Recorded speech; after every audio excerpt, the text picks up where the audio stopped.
Let me ask you something brutal.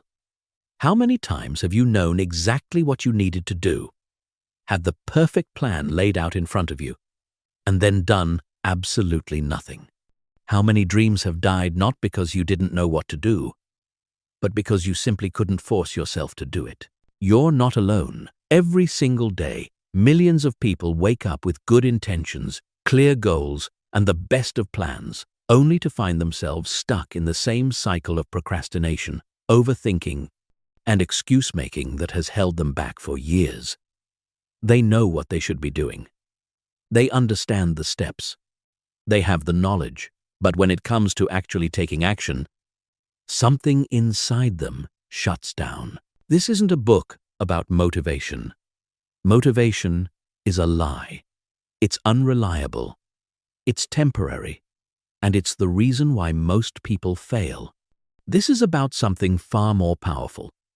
The science and psychology of forcing yourself to take action even when you don't feel like it. Even when you're scared, and even when every fiber of your being wants to stay comfortable. What you're about to learn will fundamentally change how you approach any goal, any challenge, any dream you've been putting off. You'll discover why willpower fails, why motivation is a trap, and most importantly, how to build an internal system that forces you to take action automatically, consistently, and relentlessly. By the time you finish this audiobook, you will never again wonder why you can't seem to follow through. You'll have the tools, the frameworks, and the psychological understanding to become someone who executes without hesitation, who moves forward despite fear, and who turns ideas into reality faster than you ever thought possible. Chapter 1. The Action Crisis. That's destroying lives. We are living through the greatest action crisis in human history. Never before have so many people had access to so much knowledge, so many opportunities, and so many tools for success, yet remained completely paralyzed when it comes to taking meaningful action. This isn't about being lazy or unmotivated. This is about a fundamental breakdown in our ability to bridge the gap between knowing and doing. Think about it. You can learn anything online. You can start a business from your bedroom. You can connect with anyone in the world. You can access the accumulated wisdom of humanity with a few clicks. Yet depression, anxiety, and feelings of being stuck are at all-time highs. Why? Because access to information without the ability to act on it is torture. The modern world has created the perfect storm for action paralysis. We're overwhelmed by choices, distracted by endless entertainment, and conditioned to seek comfort over challenge. Our brains, which evolved for immediate survival, are now bombarded with abstract goals, long-term thinking, and delayed gratification requirements that they simply weren't designed to handle. Most people blame themselves for their inability to take action. They think they're weak, lazy, or just not cut out for success. But the truth is far more complex and, ultimately, far more hopeful. The inability to take consistent action isn't a character flaw. It's a predictable result of how our brains work, how our environment is designed, and how we've been conditioned to think about action itself. Your brain is not your friend when it comes to taking action. It's designed to keep you safe, comfortable, and alive. Taking action, especially meaningful action, that could lead to significant change, represents uncertainty and risk. Your brain interprets this as danger and activates every possible mechanism to keep you where you are. This is why you can know exactly what you need to do and still find yourself scrolling social media instead of working on your goals. The action crisis goes deeper than individual struggles. It's creating a society of people who consume endlessly but create nothing, who plan obsessively but never execute, who dream constantly but never build. This epidemic of inaction is robbing the world of innovations, solutions, and contributions that could change everything. But here's what most people don't understand. Action isn't a personality trait. It's not something you're born with or without. It's a skill that can be developed, a system that can be built, and a habit that can be trained. The people who seem naturally action-oriented aren't gifted with special genetics. They've either stumbled upon or deliberately developed the psychological and practical frameworks that force them to move forward despite resistance. The cost of inaction isn't just missed opportunities. It's the slow death of your potential, the gradual erosion of your self-respect, and the compound effect of regret that builds with every day you don't take the actions you know you should take. Every moment you spend knowing what to do but not doing it, you're training your brain that you're someone who doesn't follow through. You're building an identity of inaction that becomes harder and harder to break. This crisis affects every area of life. Relationships suffer because people know they should have difficult conversations, but avoid them. Health deteriorates because people know they should exercise and eat better, but don't. Careers stagnate because people know they should take risks and pursue opportunities, but choose comfort instead. Dreams die because people know they should start working toward them, but never take the first step. The solution isn't more motivation, more inspiration, or more planning. The solution is understanding the mechanics of action, the psychology of resistance, and the systems that force forward movement even when your brain is screaming at you to stop. What you're about to learn will give you the power to override your brain's default programming and become someone who acts with purpose, consistency, and unstoppable momentum. Chapter 2. Why motivation is your enemy. The biggest lie you've been told about success is that you need to feel motivated to take action. This lie has destroyed more dreams, killed more potential, and created more frustration than almost any other piece of conventional wisdom. Motivation is not your friend. It's not reliable. It's not sustainable. And it's definitely not the foundation upon which successful people build their lives. Motivation is an emotion. And like all emotions, it's temporary, unpredictable, and largely outside of your conscious control. Basing your action on motivation is like basing your financial future on lottery tickets. Sometimes it works, but it's not a strategy you can count on. Yet this is exactly what most people do. They wait to feel motivated before they take action, and then wonder why they can't maintain consistency in their efforts. The motivation trap works like this. You get excited about a goal. The excitement feels good, so you mistake it for sustainable drive. You take some initial action while the feeling lasts. Then, inevitably, the feeling fades. When it does, you assume something is wrong.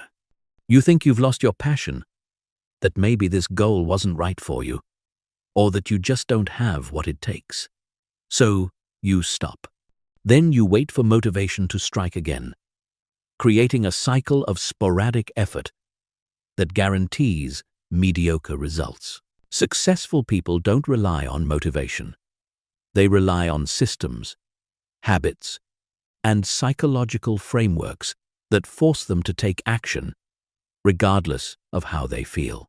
They understand that action creates motivation, not the other way around. When you take action first, especially when you don't feel like it, you prove to yourself that you're capable of more than your emotions suggest. This creates genuine confidence and momentum that motivation alone can never provide. The motivation industry has convinced millions of people that they need to be inspired to take action. Motivational speakers, videos, and books provide a temporary high that feels like progress, but actually prevents real progress. They give you the emotional satisfaction of growth without requiring the work of growth. You feel like you've accomplished something just by consuming the content. which reduces your actual motivation to take action. This is why people can watch hours of motivational content, read dozens of self-help books, and attend multiple seminars while their lives remain exactly the same. They're getting their emotional needs met through consumption rather than creation. They're experiencing the feelings of progress without making actual progress. It's emotional junk food that provides temporary satisfaction but no real nourishment. The dependence on motivation also creates what psychologists call learned helplessness. When you repeatedly wait for motivation to take action, you train your brain to believe that action is only possible when you feel a certain way. This makes you a slave to your emotions and weather patterns of your mood. You become someone who can only function when conditions are perfect, which means you rarely function at all. Real action happens in spite of how you feel, not because of how you feel. The most important actions you'll ever take will happen when you're tired, scared, uncertain, or completely unmotivated. These are the moments that separate the successful from the average. Anyone can take action when they feel good. Only the exceptional take action when they feel terrible. The alternative to motivation is something far more powerful: commitment to a system. When you commit to a system rather than relying on feelings, you remove emotion from the equation. You don't ask yourself if you feel like doing something. You simply do it because it's part of your system. This eliminates the internal negotiation that wastes mental energy and creates opportunities for excuses. Professional athletes don't wait to feel motivated to train. They train because it's Tuesday, and Tuesday is training day. Professional writers don't wait for inspiration to write. They write because it's 6 a.m., and 6 a.m. is writing time. They've removed the emotional component from the decision-making process and replaced it with automatic behavior. This doesn't mean successful people don't experience low motivation or negative emotions. They absolutely do. The difference is they've developed the ability to act in spite of these feelings rather than because of their absence. They understand that feelings are information, not instructions. They acknowledge their emotions without being controlled by them. The shift from motivation-dependent action to system-dependent action is one of the most liberating changes you can make in your life. It frees you from the exhausting cycle of waiting to feel right before doing what you know you should do. It transforms you from someone who acts sporadically based on internal weather patterns to someone who acts consistently based on predetermined principles. Chapter 3: The Neuroscience of Resistance and How to Override It. Your brain is working against you every time you try to take meaningful action, and it's doing so for reasons that made perfect sense 50,000 years ago, but are completely counterproductive today. Understanding the neuroscience of resistance is crucial because you can't overcome an enemy you don't understand. What feels like personal weakness or lack of willpower is actually your brain's sophisticated survival system doing exactly what it was designed to do. The human brain evolved in environments where change meant danger and consistency meant survival. For the vast majority of human history, stepping outside of known patterns, trying new things, or taking risks could literally get you killed.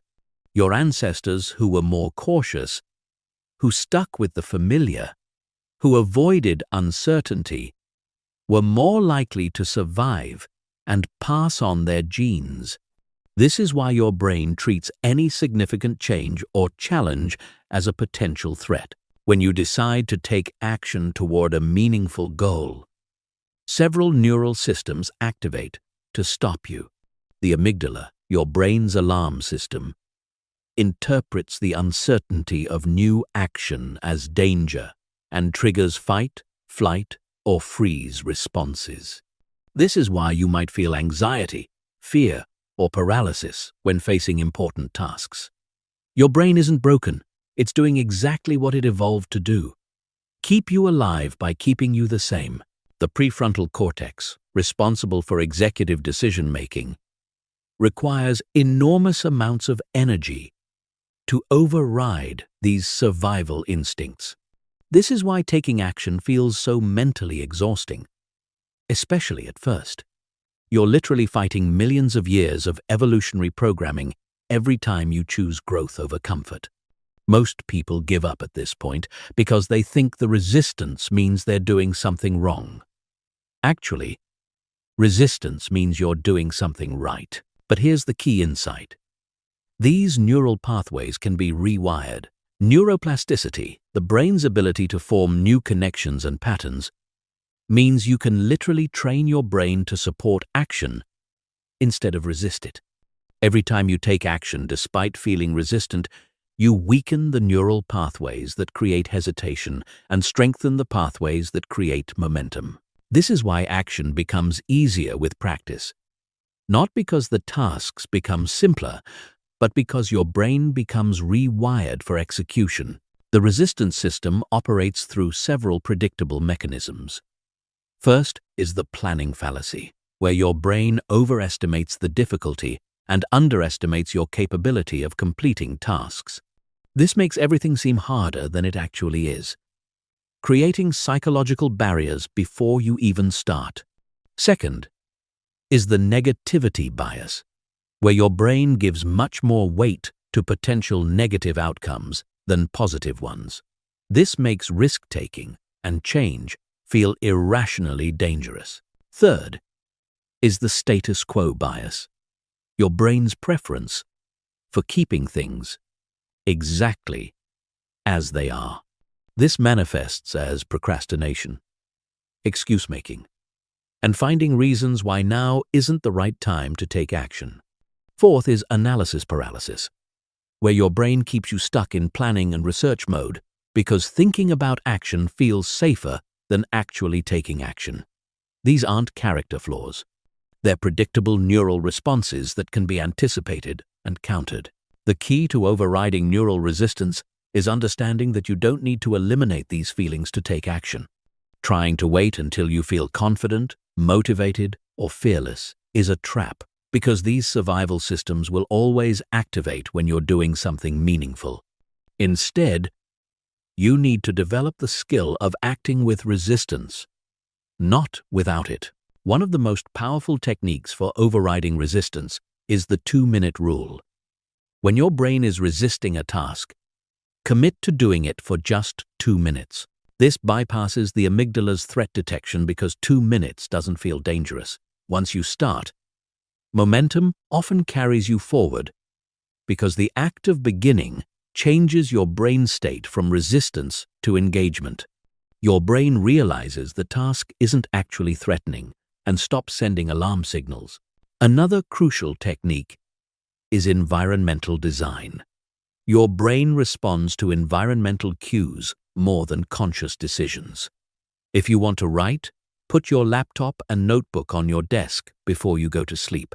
When you wake up and see them, your brain interprets this as normal routine rather than new action. You're using your environment to signal to your brain that this action is familiar and safe, reducing resistance. The concept of implementation intentions is also powerful for overriding resistance. Instead of making general plans like, "I'll exercise more," create specific if-then scenarios. If it's 6 a.m. on a weekday, then I will immediately put on my workout clothes and go to the gym. This creates automatic behavioral responses that bypass the decision-making process where resistance typically occurs. Understanding that resistance is neurological rather than personal also helps you develop the right relationship with discomfort. When you feel the familiar anxiety, fear, or hesitation that comes with meaningful action, you can recognize it as your brain's predictable response rather than evidence that you shouldn't proceed. This reframe transforms resistance from a stop sign into a signal that you're moving in the right direction. The ultimate goal isn't to eliminate neural resistance, but to build tolerance for it and develop systems that work despite it. Professional athletes feel nervous before big games. Successful entrepreneurs feel fear before making important decisions. Great artists feel doubt before creating. The difference is they've learned to act while experiencing these feelings, rather than waiting for them to disappear. Chapter 4. The Psychology of Identity and How It Controls Your Actions. The most powerful force controlling your behavior isn't your goals, your plans, or even your habits. It's your identity. The story you tell yourself about who you are shapes every action you take or don't take. If your identity doesn't align with your goals, you will sabotage yourself every single time. No matter how motivated you feel or how good your system is, understanding and reshaping your identity is the foundation of becoming someone who takes consistent action. Your identity operates like an internal operating system, running in the background of your consciousness and filtering every decision through the question, is this something a person like me would do? If the answer is no, your brain will generate resistance, excuses, and obstacles to prevent you from acting in ways that contradict your self-concept. This is why people can know exactly what they should do and still find themselves unable to do it consistently. Most people have identities built around limitation rather than capability. They see themselves as someone who struggles with discipline, someone who isn't good at follow-through, someone who starts things but doesn't finish them. These identity statements become self-fulfilling prophecies because your brain works tirelessly to maintain consistency between your actions and your self-concept. If you believe you're someone who procrastinates, you'll find ways to procrastinate even when it would be easier to just do the work. The identity trap is particularly dangerous because it operates unconsciously. You don't wake up each morning and consciously decide to act in accordance with your identity. It happens automatically. Your brain scans potential actions and either approves or rejects them based on whether they match your internal story. This is why changing behavior without changing identity is so difficult, and why most behavioral changes don't stick. Consider two people trying to quit smoking. Person A says, "I'm trying to quit smoking." Person B says, "I'm not a smoker." When offered a cigarette, person A has to use willpower to resist because smoking is still part of their identity. Person B doesn't need willpower because accepting the cigarette would contradict their fundamental self-concept. The action that requires enormous effort for person A requires no effort for person B because their identities are different. This principle applies to every area of action and achievement. If you see yourself as someone who isn't disciplined, creating disciplined habits will feel forced and unsustainable.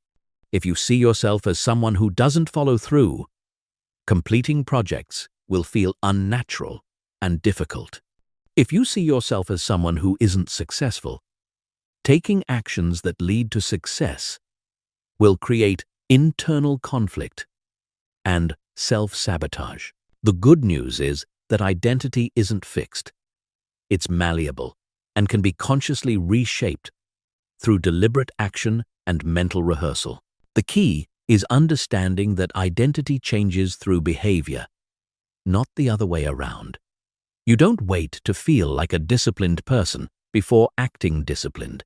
You act disciplined repeatedly until your brain updates its story about who you are. Every action you take is a vote for the type of person you want to become. The most effective way to change identity is through small, consistent actions that align with your desired self-concept. If you want to become someone who takes action consistently, start taking small actions consistently. Your brain will notice the pattern and begin updating your identity accordingly. This is why systems that focus on tiny improvements are so powerful. They change who you are at the identity level, which makes larger changes natural and sustainable. Language plays a crucial role in identity formation. The words you use to describe yourself literally shape your self-concept and therefore your actions. Saying, "I am someone who exercises every day" creates different neural patterns than saying, "I am trying to exercise more." The first statement assumes capability and consistency. The second implies struggle and uncertainty.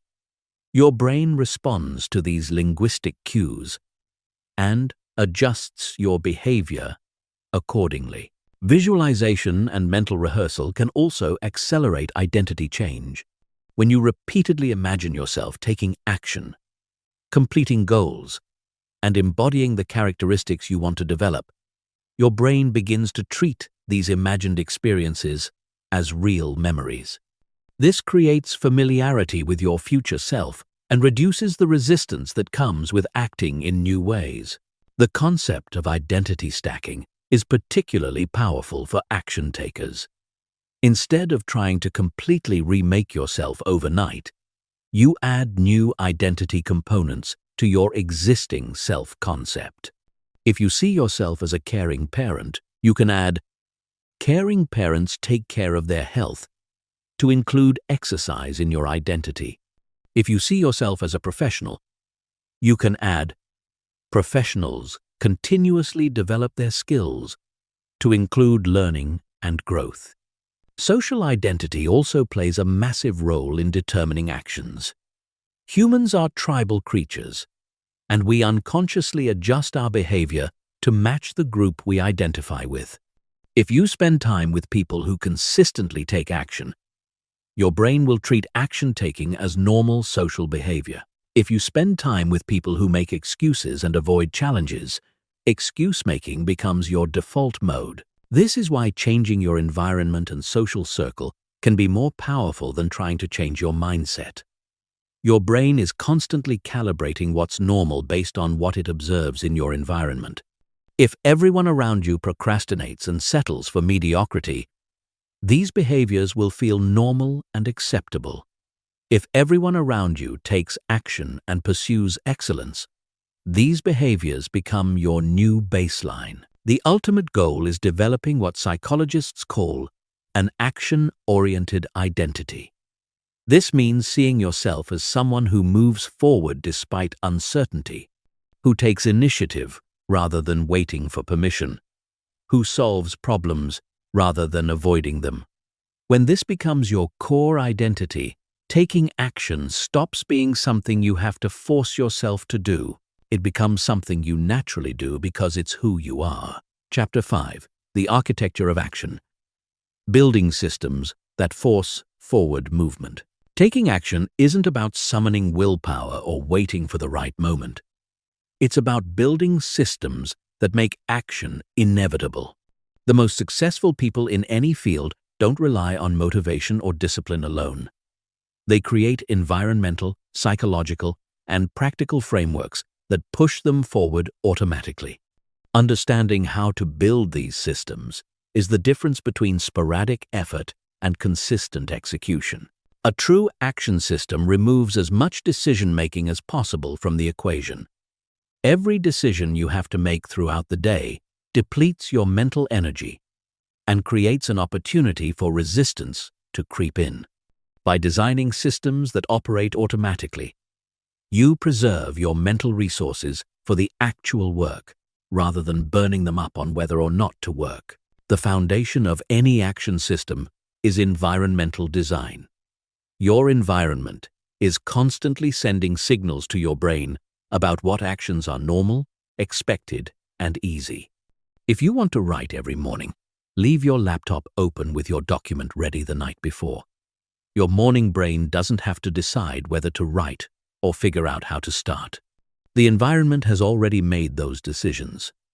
If you want to exercise, lay out your workout clothes and put your water bottle by the door. You're using environmental cues to eliminate friction and decision fatigue. Trigger-based systems are incredibly powerful because they leverage your brain's existing pattern recognition abilities. Instead of trying to remember to take action, you link new behaviors to existing routines. After I pour my morning coffee, I will write for 30 minutes. After I finish dinner, I will review my goals for tomorrow. After I sit down at my desk, I will tackle my most important task first. These trigger action combinations become automatic with repetition. The concept of minimum viable action is crucial for building sustainable systems. Instead of committing to hour-long workouts, commit to putting on your workout clothes. Instead of committing to writing 1,000 words, commit to writing 1 sentence. The goal isn't to do the minimum forever. The goal is to make starting so easy that resistance can't stop you. Once you start, momentum typically carries you further than your minimum commitment. Batch processing is another powerful system design principle. Instead of making decisions about similar tasks throughout the day, batch them into specific time blocks. Check email only at 10 a.m. and 4 p.m. Make all your phone calls on Tuesday afternoons. Write all your content on Wednesday mornings. This reduces decision fatigue and creates focused execution periods where you can maintain flow states. Time-based systems work better than goal-based systems for most people because they're process-oriented rather than outcome-oriented. Instead of saying, "I'll work until I finish this project," say, "I'll work on this project from 9 a.m. to 11 a.m. The first approach can lead to endless tweaking and perfectionism. The second approach focuses on input rather than output, which is what you actually control. Accountability systems are essential because they externalize the pressure to take action. When you're only accountable to yourself, it's easy to negotiate, make exceptions, and rationalize inaction. When you're accountable to others, the social pressure provides additional motivation to follow through. This could be as simple as telling a friend your daily goals, or as formal as hiring a coach who checks in on your progress. The two-system approach is particularly effective for complex goals. System 1 handles daily maintenance actions that keep you moving forward consistently. System 2 handles weekly or monthly strategic actions that ensure you're moving in the right direction. For example, System 1 might be writing for an hour every morning. System 2 might be reviewing and adjusting your writing goals every Sunday. Both systems work together to create sustained progress. Failure protocols are often overlooked but essential components of action systems. What happens when you miss a day? What happens when you fall behind? Most people treat failure as evidence that their system doesn't work and abandon it entirely. Effective action systems plan for failure and include specific protocols for getting back on track quickly. The rule might be, if you miss one day, you must do a minimum viable action the next day. If you miss 2 days, you must review and adjust your system. Measurement systems provide feedback loops that keep you connected to your progress. What gets measured gets managed, but what gets measured correctly gets optimized. Track input metrics rather than just output metrics. Instead of only tracking pounds lost, track workouts completed. Instead of only tracking income earned, track skills developed and opportunities pursued. Input metrics are under your direct control and lead to output results. Progressive overload principles from strength training apply perfectly to action systems. Start with actions that are almost laughably easy. Then gradually increase difficulty as your capacity grows. If you can barely manage 10 push-ups, don't commit to 100. If you can barely write for 10 minutes, don't commit to an hour. Build your action capacity gradually and sustainably, rather than trying to transform overnight. The concept of system redundancy ensures that your action doesn't depend on any single factor. If your morning writing session depends only on your alarm clock working, you're vulnerable to oversleeping. If it also depends on your coffee maker being ready and your laptop being charged, you have multiple failure points. Instead, build redundant triggers and backup plans that keep your system working even when individual components fail. Energy management is more important than time management for sustainable action systems. Design your systems around your natural energy patterns rather than fighting against them. If you're most creative in the morning, Schedule your most important creative work then. If you're most energetic in the evening, that's when you should tackle challenging tasks. Working with your biology rather than against it makes action feel easier and more natural. Recovery and renewal must be built into any sustainable action system. Humans aren't machines, and systems that don't account for rest, reflection, and renewal inevitably lead to burnout. Schedule downtime just as deliberately as you schedule work time. Plan for breaks, vacations, and less intense periods. A system that pushes you to exhaustion isn't sustainable and will ultimately produce less action than a system that maintains your capacity over time. Chapter 6. The Procrastination Murder Weapon. Destroying the root of inaction. Procrastination isn't laziness. It isn't poor time management. It isn't lack of motivation. Procrastination is fear disguised as delay. It's your brain's sophisticated method of protecting you from the possibility of failure, judgment, or discomfort by simply avoiding the situation entirely. Understanding this distinction is crucial because you can't solve a problem you've misdiagnosed. Most people try to overcome procrastination with productivity tips and time management techniques, when what they really need is fear management and psychological reconditioning. The procrastination cycle works like this.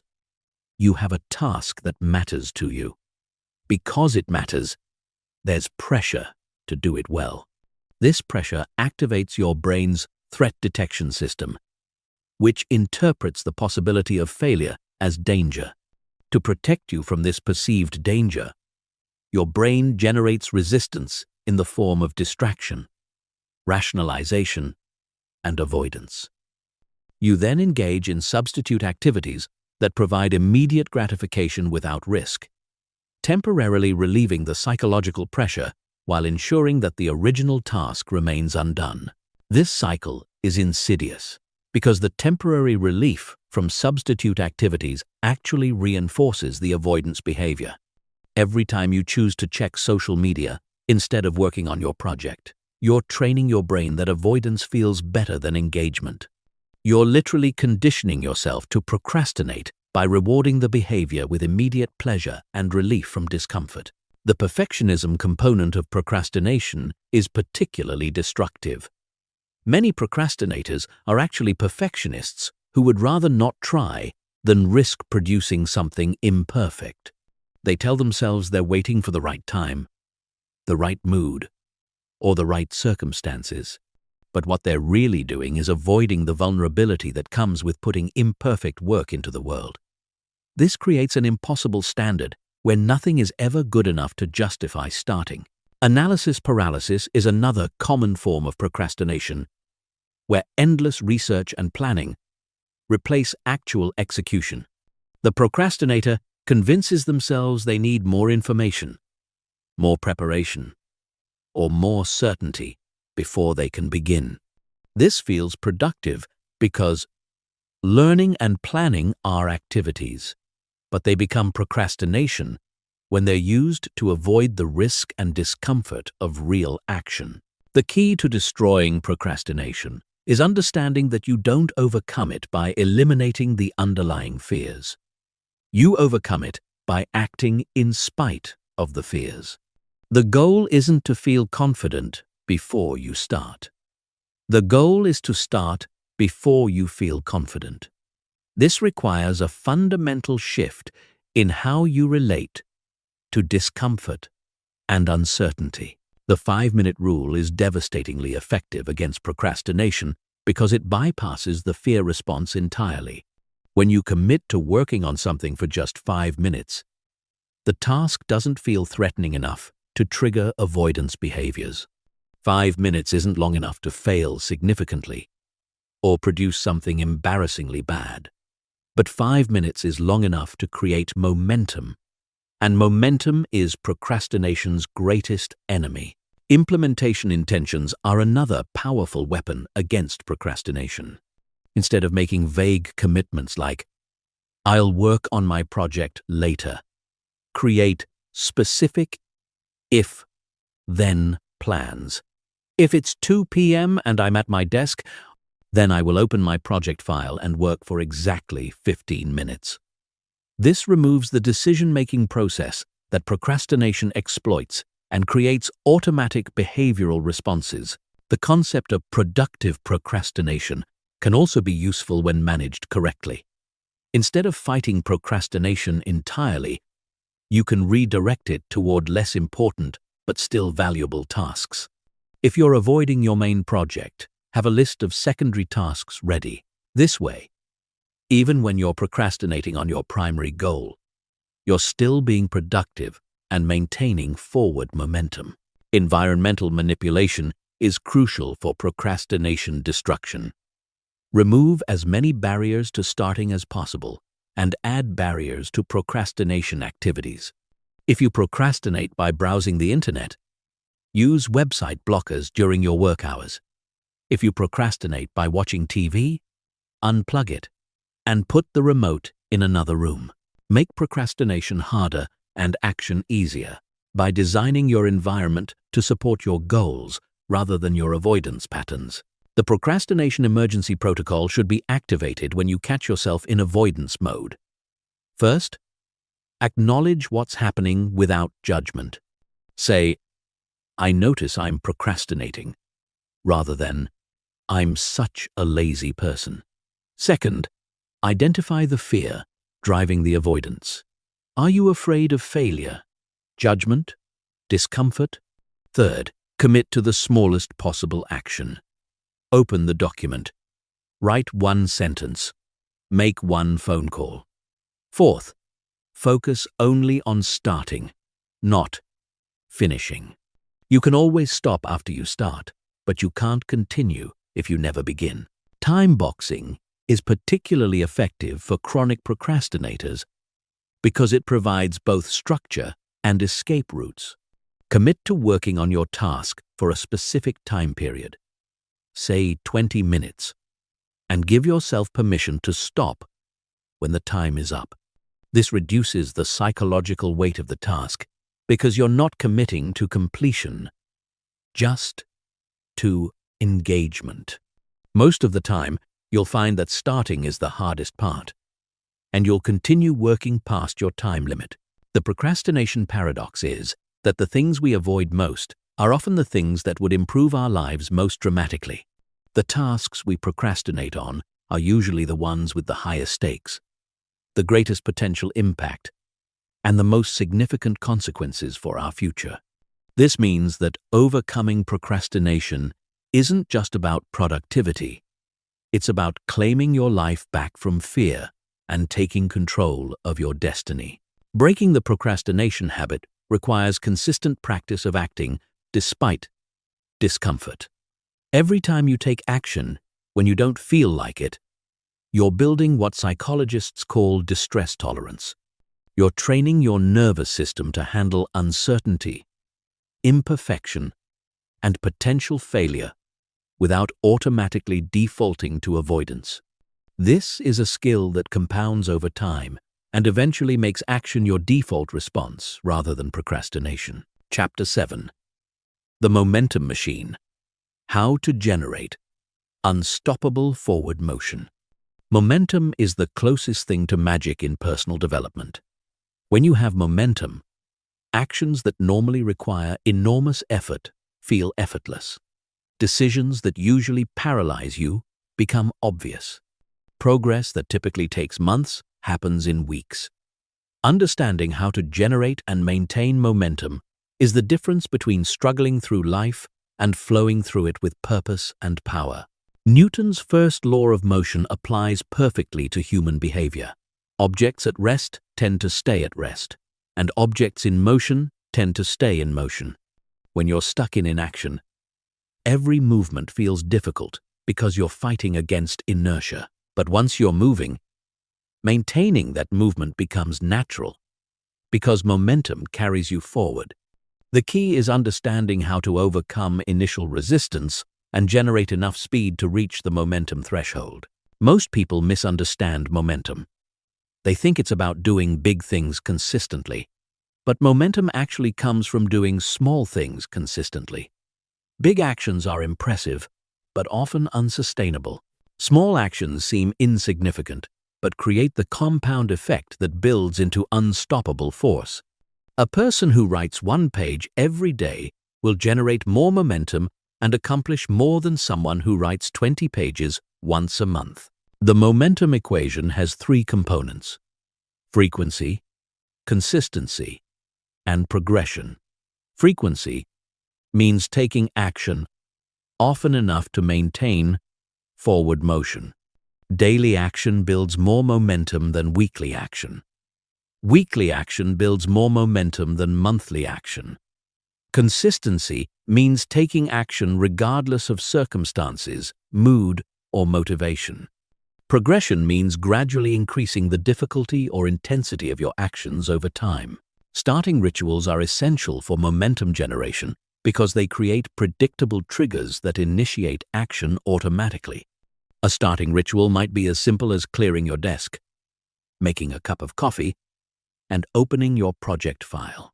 The specific actions matter less than their consistency and their signal to your brain that it's time to shift into action mode.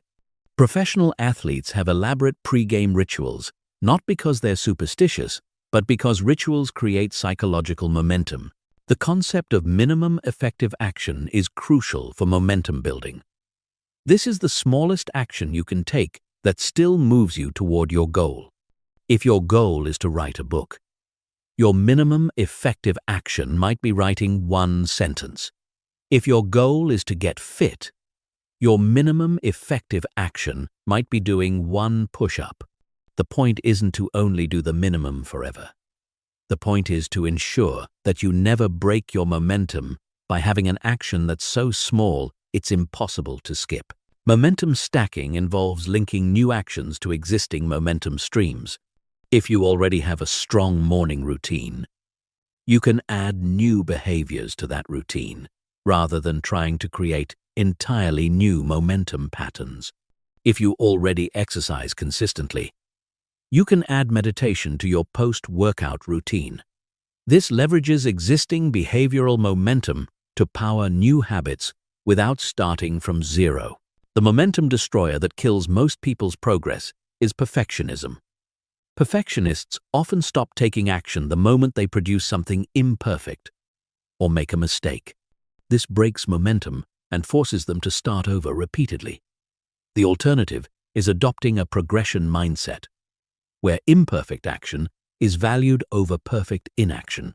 Forward movement with course corrections beats standing still with perfect form. Celebration and acknowledgement are often overlooked components of momentum generation. Every time you take action, especially when you don't feel like it, you should acknowledge that achievement.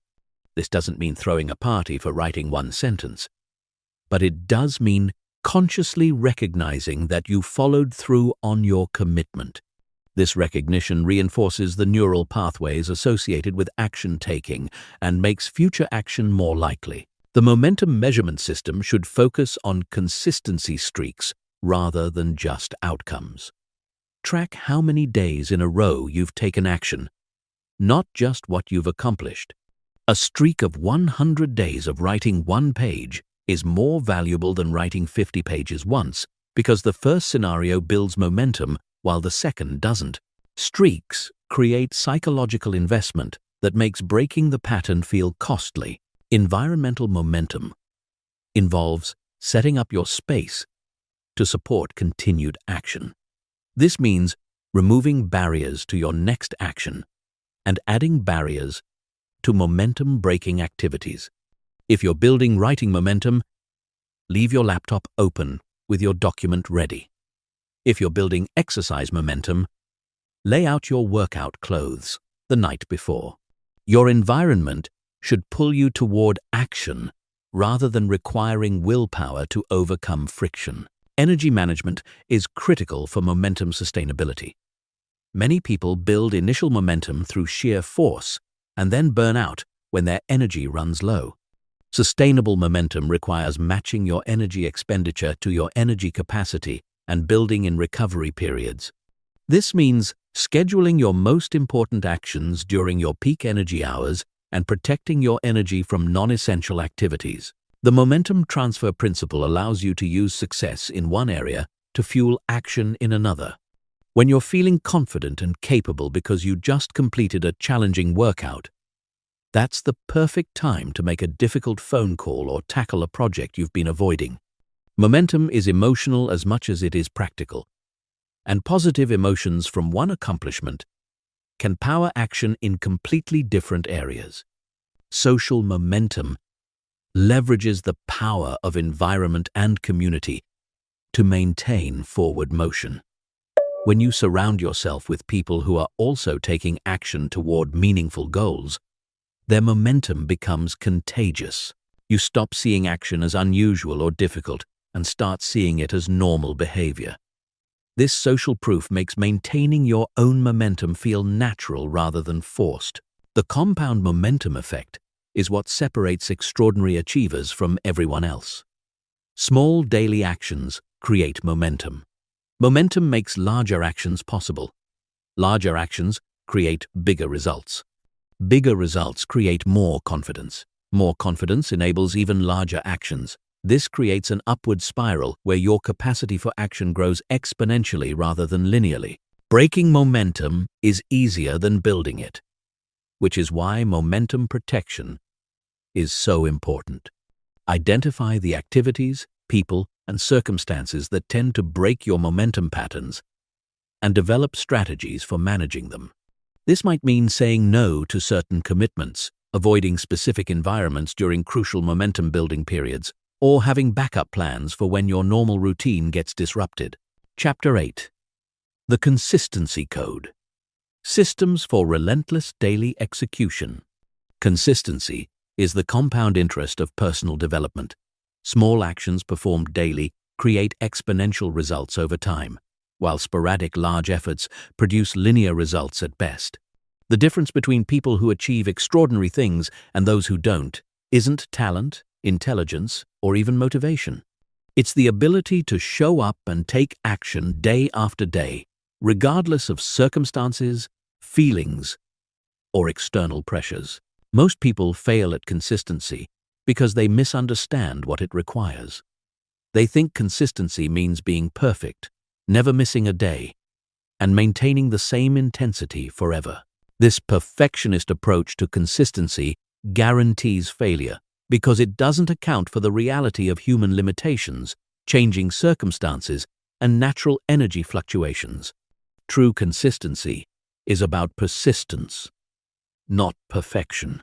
The foundation of sustainable consistency is the minimum viable commitment.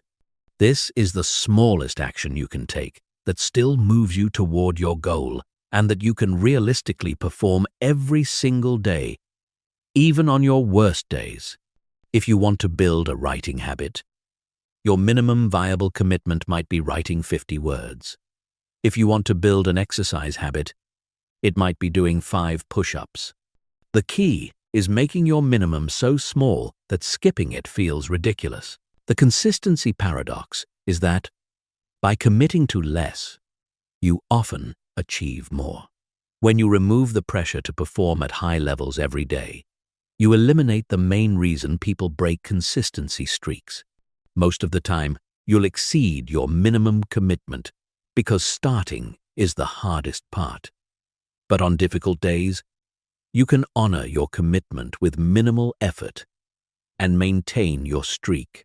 Identity-based consistency is more powerful than goal-based consistency because it focuses on who you're becoming rather than what you're achieving. Instead of saying, "I want to write a book," say, "I am a writer," and writers write every day. Instead of saying, "I want to lose weight," say, "I am someone who takes care of their health," and healthy people exercise regularly. This identity-based approach makes consistency feel natural rather than forced. The consistency tracking system should be visible, simple, and emotionally engaging. A basic calendar where you mark each day you complete your action is often more effective than complex tracking apps. The visual representation of your streak creates psychological momentum and makes breaking the pattern feel costly. The longer your streak, the more invested you become in maintaining it. Environmental consistency involves creating the same conditions for your actions as much as possible. This might mean working at the same desk, exercising at the same time, or following the same preparation routine. Consistency of environment reduces decision fatigue and creates automatic triggers that initiate action without requiring conscious thought. Your brain learns to associate specific environments with specific behaviors. The consistency protocol for missed days is crucial because everyone will occasionally break their streak.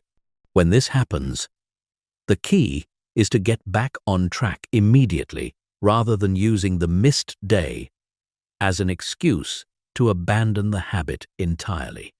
The rule should be, if you miss one day, you must take action the next day no matter what. If you miss 2 days in a row, you must examine and adjust your system because something isn't working. Buffer habits create consistency insurance by giving you multiple ways to maintain your streak. If your main goal is to exercise for 30 minutes, your buffer habits might be doing 10 minutes of stretching or taking a 15-minute walk. These alternatives ensure that you can maintain your identity as someone who moves their body daily, even when circumstances prevent your preferred workout. Seasonal consistency acknowledges that your capacity and circumstances change throughout the year. Instead of trying to maintain exactly the same routine year-round, build flexibility into your system. You might write for an hour in the winter when you have more indoor time and 30 minutes in the summer when you're more active outdoors. The key is maintaining the daily action while adapting the intensity to your current situation. The consistency compound effect creates exponential rather than linear progress. Day 1 might feel insignificant. Day 30 starts to feel meaningful. Day 100 creates noticeable results. Day 365 transforms your life. This compounding is why consistency is so powerful and why most people quit before experiencing its true benefits. They judge the system based on short-term results rather than trusting the long-term process. Social consistency leverages accountability and community to maintain your daily actions. This might involve finding an accountability partner who checks in on your progress, joining a group of people working towards similar goals, or simply announcing your commitment publicly. The key is creating external pressure that makes consistency feel inevitable rather than optional. The consistency energy management system ensures that you're not depleting yourself through unsustainable effort. This involves scheduling your most important consistency habits during your peak energy hours, building in recovery periods, and matching your commitments to your actual capacity rather than your ideal capacity. Burnout is the enemy of consistency, and preventing it requires honest assessment of your limits. Micro-consistency focuses on maintaining your habits during challenging periods by reducing them to their absolute essence. During vacation, illness, or particularly busy periods, you might maintain your writing habit by writing 1 sentence, your exercise habit by doing 1 push-up, or your learning habit by reading 1 page. This keeps the neural pathways active and prevents you from having to rebuild momentum from scratch. The consistency celebration system acknowledges milestones and maintains motivation for long-term commitment. Celebrate your 7-day streak, your 30-day streak, your 100-day streak. These celebrations don't have to be elaborate, but they should acknowledge the psychological achievement of sustained action. Recognition reinforces the behavior and makes continuing feel rewarding rather than burdensome. Advanced consistency involves gradually increasing the difficulty or scope of your daily actions as they become automatic. Once writing 50 words daily becomes effortless, you might increase to 100 words. Once 5 push-ups become easy, you might add basic exercises. This progressive approach ensures that your consistency leads to continuous growth rather than maintenance of the status quo. The ultimate goal of consistency training is developing what psychologists call automaticity. This is when actions become so habitual that they require no conscious decision-making or willpower. You brush your teeth without thinking about it because it's automatic. The same can happen with any behavior you practice consistently enough. Once your important actions become automatic, consistency becomes effortless, and your capacity for achievement expands dramatically. Chapter 9. The Obstacle Obliteration Protocol. Destroying everything that stops you. Every meaningful goal you pursue will face obstacles. These obstacles aren't bugs in the system. They're features. They exist to test your commitment, strengthen your capabilities, and separate those who truly want something from those who only think they want it. The difference between people who achieve their goals and those who don't isn't the absence of obstacles. It's their response to obstacles when they inevitably appear.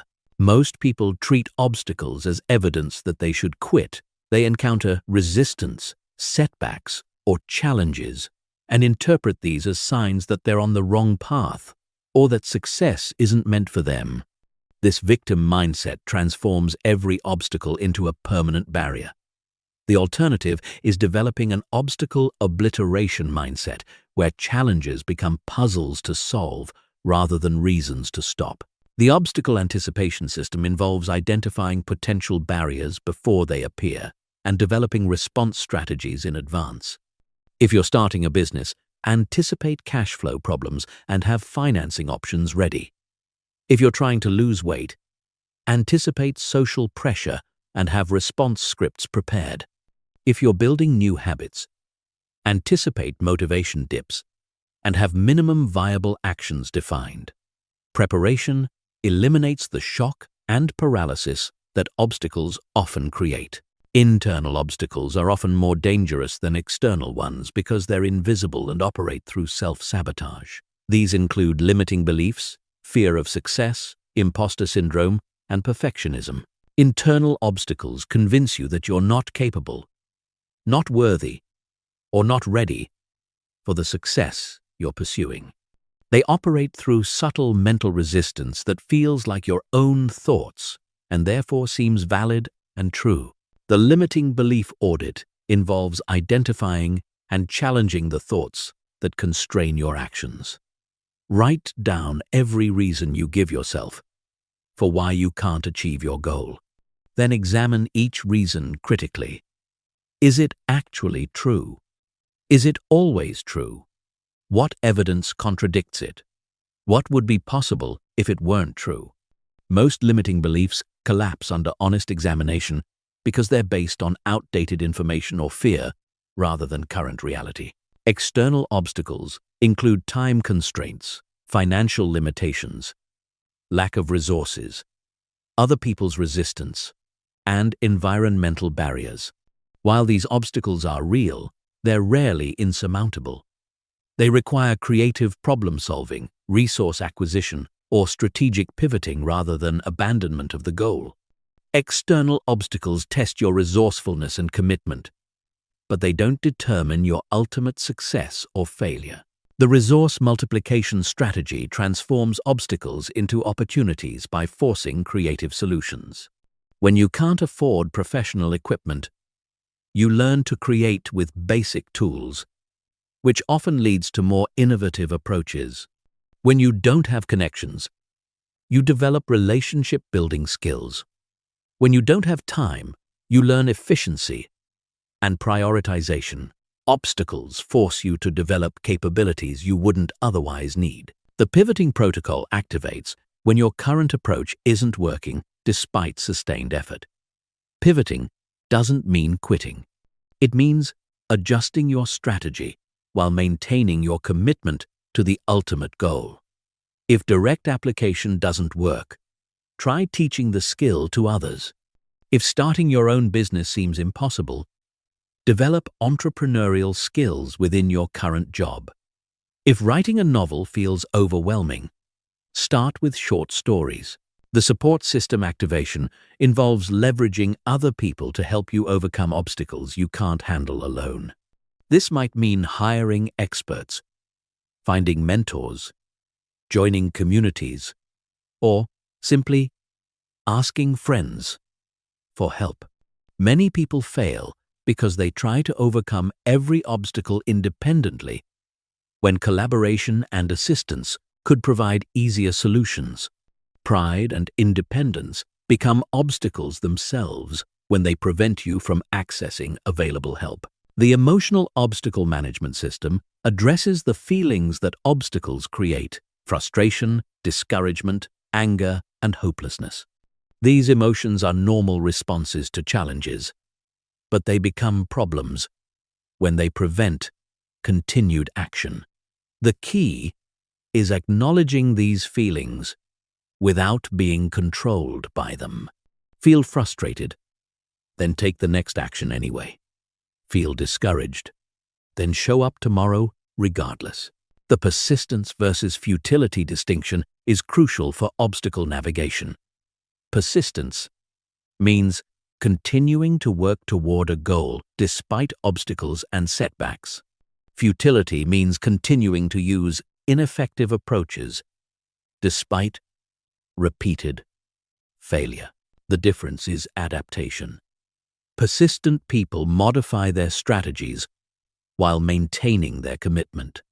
People trapped in futility repeat the same approaches while expecting different results.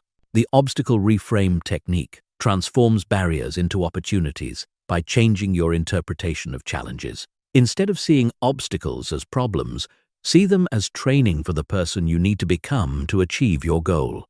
Every obstacle that develops your problem-solving skills, resilience, and creativity is actually preparing you for success. The bigger your goal, the bigger the obstacles you'll need to overcome, and therefore, the more you'll grow in the process. The compound obstacle effect means that overcoming one obstacle often makes you stronger for the next one. Each challenge you successfully navigate builds your confidence, skills, and resilience. This is why people who achieve extraordinary things often seem to attract even more obstacles. They're not unlucky. They're operating at levels where bigger challenges are normal, and they've developed the capacity to handle them. Emergency obstacle protocols should be prepared for moments when obstacles feel overwhelming. This might involve taking a strategic break to regain perspective, seeking immediate support from your network, or temporarily reducing your commitments to focus on the most critical obstacle. Having predetermined responses prevents obstacles from creating panic and poor decision-making. The obstacle elimination hierarchy helps prioritize which barriers to address first. Level 1 obstacles can be removed through simple action: making a phone call, doing research, acquiring a skill. Level 2 obstacles require strategic planning and sustained effort: building relationships, accumulating resources, developing expertise.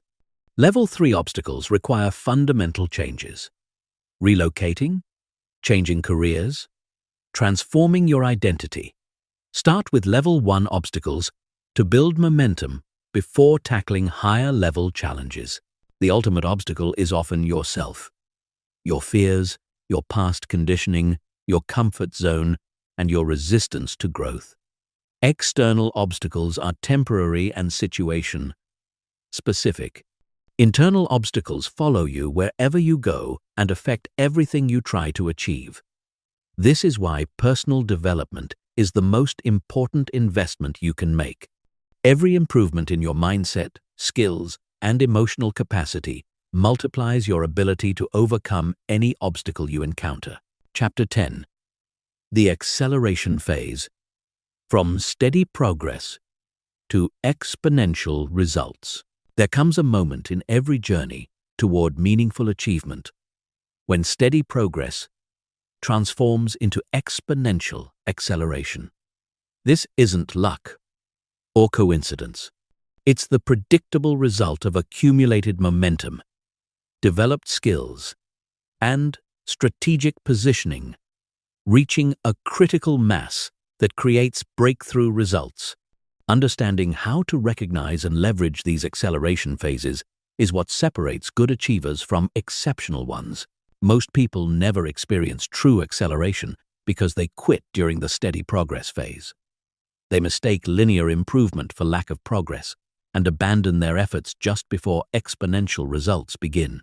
The acceleration phase often feels like sudden overnight success to outside observers, but it's actually the natural outcome of sustained effort, reaching a tipping point where small improvements create disproportionately large results. The compound action principle drives acceleration by creating feedback loops where your results enable even greater results. When you're building a business, early customers provide revenue that allows better marketing that attracts more customers. When you're developing skills, basic competence enables advanced learning that accelerates mastery. When you're building relationships, initial connections introduce you to better connections. Each cycle amplifies the next. System leverage points create acceleration opportunities. By identifying the smallest changes that produce the largest improvements. In business, this might mean optimizing your highest converting marketing channel rather than trying to improve everything simultaneously. In personal development, this might mean focusing on the keystone habit that automatically improves multiple areas of your life. Finding and exploiting these leverage points transforms effort into results exponentially. The acceleration mindset shift involves transitioning from incremental thinking to exponential thinking. Instead of asking, "How can I improve by 10%?" start asking, "How can I improve by 10 times?" This forces you to consider completely different approaches, strategies, and possibilities. Linear improvements require more effort.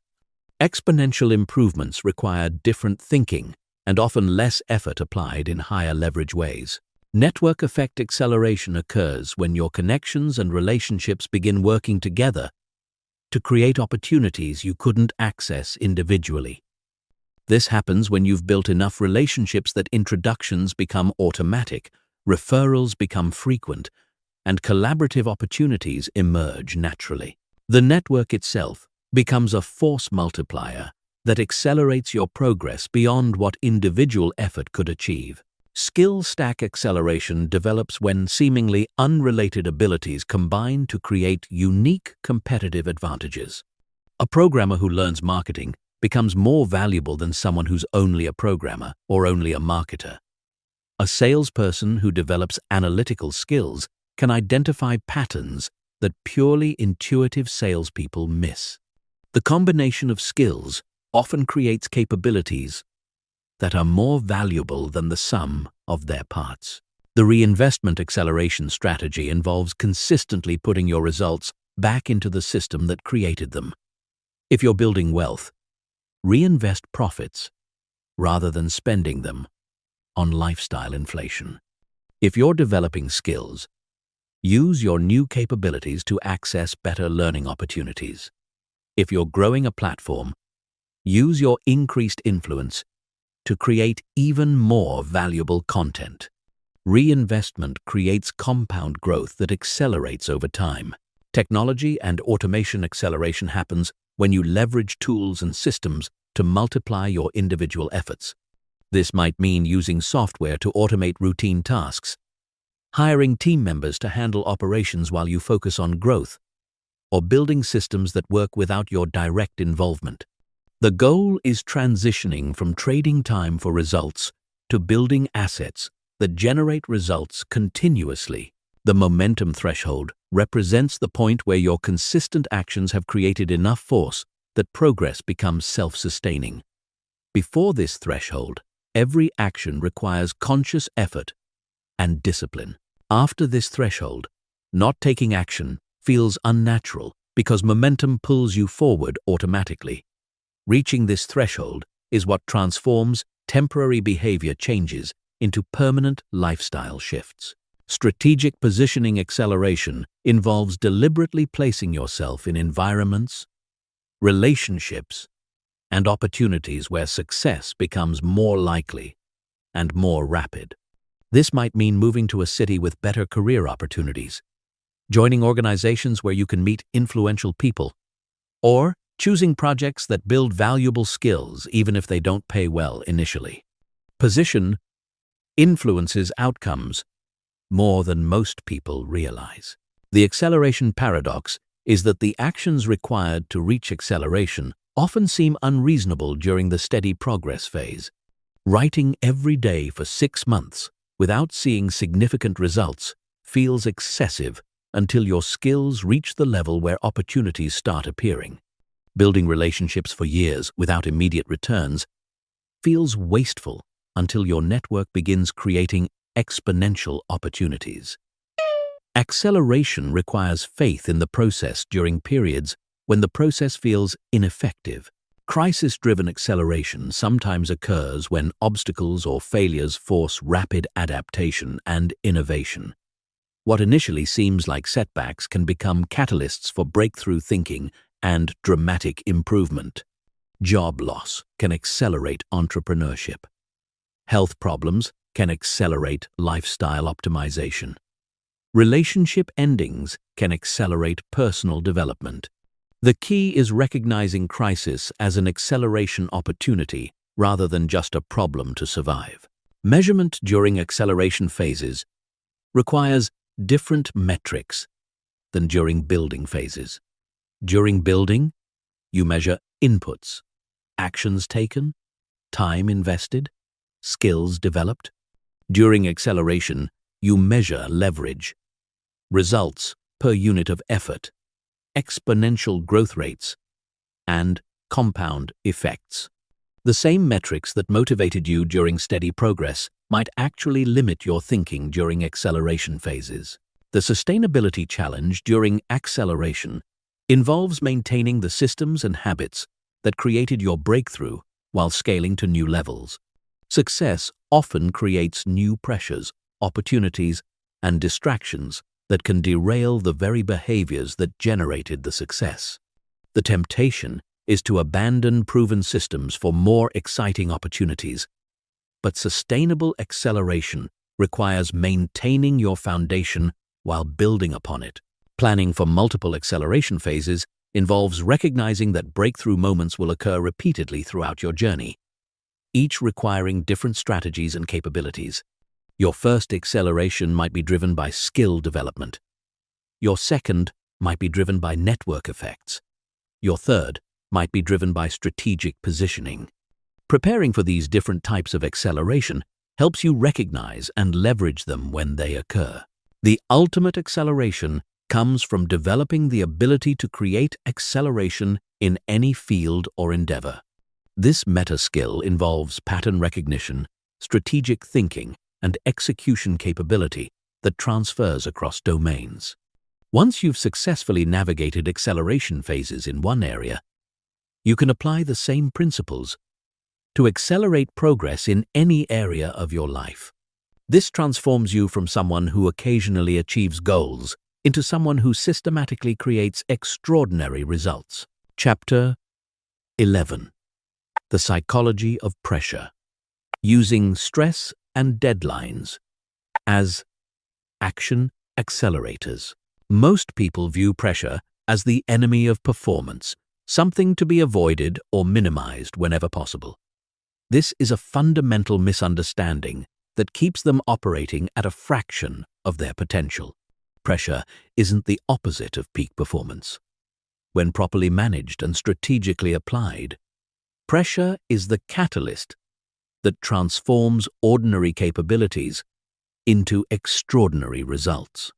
The difference between pressure that paralyzes and pressure that accelerates is understanding how to create the right type of pressure in the right amounts at the right times. The human nervous system is designed to perform at higher levels under pressure. This is the physiological foundation of what athletes call being in the zone and what psychologists call flow states. When your brain perceives appropriate challenge and time constraints, it automatically optimizes your attention, increases your focus, and enhances your decision-making speed. The key word is appropriate. Too little pressure creates complacency. Too much pressure creates overwhelm. The sweet spot creates peak performance.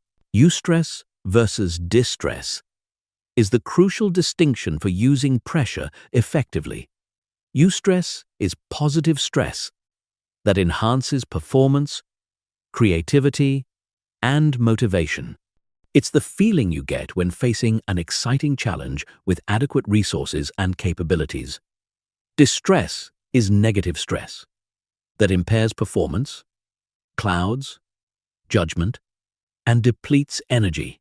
It's the feeling you get when facing overwhelming demands without adequate support or skills. Learning to create eustress while avoiding distress is essential for pressure-based acceleration. Self-imposed deadlines are one of the most powerful tools for creating productive pressure when external deadlines don't exist. The key is making these deadlines feel real and consequential rather than arbitrary. This might involve public commitments, financial stakes, or accountability partnerships that create genuine consequences for missing your targets.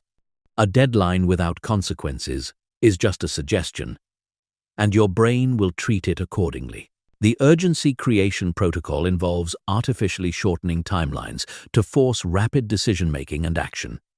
If you normally give yourself a week to complete a project, commit to finishing it in 3 days. If you usually spend a month planning, give yourself 1 week.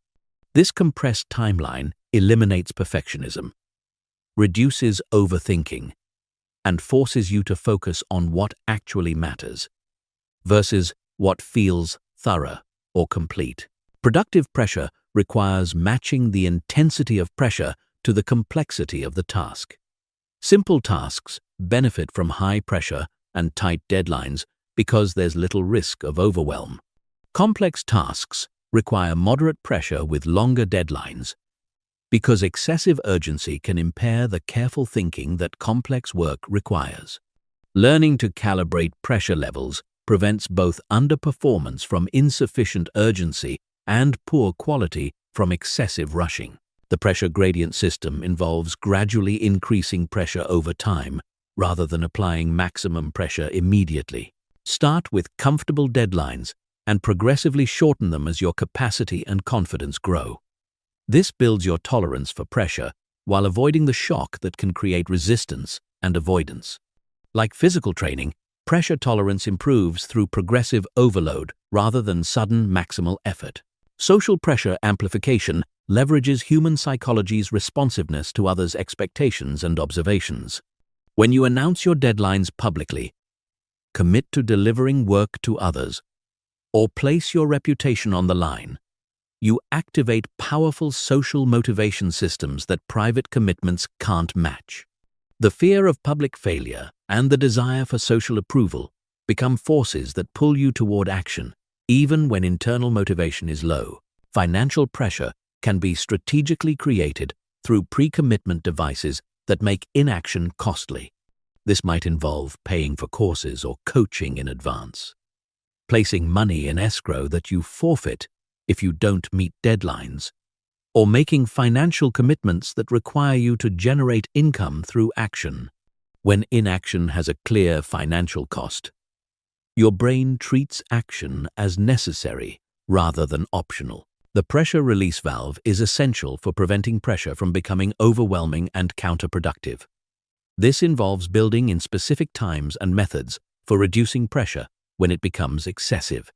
This might mean scheduling breaks, having backup plans that reduce stakes, or creating ways to extend deadlines if circumstances change dramatically. Knowing you can reduce pressure makes accepting initial pressure feel safer. Pressure-induced focus works by forcing your brain to eliminate non-essential activities and thoughts.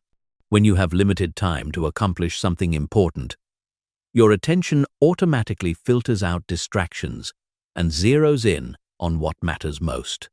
This is why some people are most productive right before deadlines, even though they've had weeks to work on the project. The pressure creates the focus that makes rapid progress possible. The artificial scarcity principle creates pressure by limiting available options or resources. If you give yourself unlimited time to make a decision, you might deliberate forever. If you give yourself unlimited budget for a project, you might overcomplicate it unnecessarily. By artificially constraining your options, you force creative problem-solving and rapid decision-making that often produces better results than unlimited resources would. Deadline psychology involves understanding how your brain responds to different types of time constraints. Hard deadlines with severe consequences create different mental states than soft deadlines with minor consequences. External deadlines imposed by others feel different from self-imposed deadlines. Understanding these psychological differences allows you to design deadline structures that create optimal pressure for your specific situation and personality. The pressure conditioning process involves gradually building your tolerance for higher levels of urgency and challenge. Start with low-stakes situations where pressure can't cause significant damage. Then progressively move to higher-stakes environments as your capacity grows. Athletes who perform well under pressure have typically conditioned themselves through thousands of practice situations that simulated game day pressure. Pressure timing is crucial because the same amount of pressure applied at different moments can have dramatically different effects. Pressure applied too early in a project can cause premature rushing and poor quality. Pressure applied too late might not leave enough time for quality work. The optimal timing usually involves moderate early pressure to prevent procrastination, followed by increased pressure as deadlines approach to maintain urgency. Recovery from pressure periods is essential for maintaining long-term performance and preventing burnout. High-pressure periods should be followed by intentional recovery periods where pressure is reduced and energy is restored. This cyclical approach allows you to leverage pressure's benefits while avoiding its costs. Sprint, recover. Sprint, recover creates sustainable high performance over time. The pressure mastery mindset involves viewing challenging deadlines and high-stakes situations as opportunities to develop capabilities rather than threats to avoid. When you reframe pressure as training for the person you're becoming rather than judgment of who you currently are, it becomes a tool for growth rather than a source of anxiety. This mindset shift transforms pressure from an external force you endure into an internal resource you leverage. Chapter 12. The Social Force Multiplier. Leveraging others to guarantee your success. Humans are social creatures, and this fundamental aspect of our psychology can be either your greatest asset or your biggest obstacle when it comes to taking action. Most people underestimate the power of social forces in determining their behavior and therefore miss opportunities to leverage these forces for guaranteed success. Understanding how to strategically use social dynamics, accountability, and peer influence can transform you from someone who struggles with consistency into someone who can't help but succeed. The accountability paradox reveals why relying solely on self-discipline is a losing strategy for most people. When you're only accountable to yourself, it's easy to rationalize, make exceptions, and negotiate with your commitments. Your brain becomes both the prosecutor and the defense attorney. And the defense attorney usually wins. When you're accountable to others, you activate powerful social motivations that override personal resistance and create external pressure that feels more compelling than internal pressure. Strategic accountability involves choosing the right people and structures to support your goals rather than randomly asking friends to check in on your progress. Effective accountability partners share similar ambition levels, have complementary skills or knowledge, and understand the importance of both support and honest feedback. They're invested in your success, but not so emotionally attached that they'll enable your excuses or minimize your failures. The commitment escalation ladder involves progressively increasing the stakes and public nature of your commitments to create increasingly powerful social pressure. Level 1 might be telling a close friend about your goal. Level 2 might be announcing it to your social media network. Level 3 might be joining a public challenge or competition. Level 4 might be teaching or coaching others in the area you're developing. Each level increases the social cost of giving up and the social rewards for following through. Peer influence works at a subconscious level that's more powerful than conscious motivation. When you consistently spend time with people who take action, solve problems, and pursue challenging goals, these behaviors become normalized in your mind. Your brain treats the behavior of your peer group as evidence of what's normal and expected, automatically adjusting your own behavior to match. This is why changing your environment often produces more dramatic changes than trying to change your mindset.